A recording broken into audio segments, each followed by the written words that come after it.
মাত্র 4টি ধাপে যে কোনো গাণিতিক সমস্যার সমাধান করতে চাও? চলো ধাপগুলো দেখে নিই।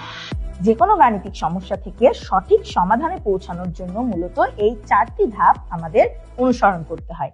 একটি অঙ্কের মাধ্যমে দেখি চলো। দেখো, প্রথম ধাপ হলো মূল প্রশ্ন পড়া। মূল প্রশ্নে দেখো, একটি ব্যাংকে কিছু টাকা 3 বছরের জন্য বার্ষিক 8% সরল মুনাফার হারে জমা রাখা হয়েছে। মূল প্রশ্নটি কিন্তু হলো 3 বছর শেষে মুনাফা কত হবে।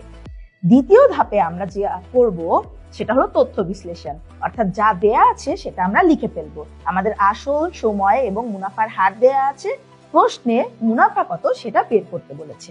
বাই দ্য ওয়ে, শুধু গণিত নয়, গণিতের পাশাপাশি সকল বিষয়ে সেরা প্রস্তুতি নিতে তোমরা কিন্তু ভর্তি হয়ে যেতে পারো আমাদের অনলাইন ব্যাচে, লিংক দেয়া আছে কমেন্টে। তৃতীয় ধাপে আমরা গাণিতিক সম্পর্ক তৈরি করব, অর্থাৎ যা দেয়া আছে এবং যা বের করতে বলেছে এর মধ্যে সম্পর্ক।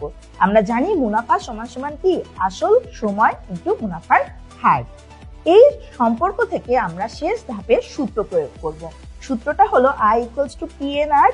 এখানে এই যে আসল 15,000, সময় 3 বছর এবং মুনাফার হার 8%, তাই 8/100। এখান থেকে আমরা যে মানটা পেলাম সেটা হলো 3,600। এটাই আমাদের উত্তর। মুনাফা হলো 3,600 টাকা। এই 4টি ধাপে খুব সহজেই আমরা যে কোনো গাণিতিক সমস্যার সমাধান করতে পারবো।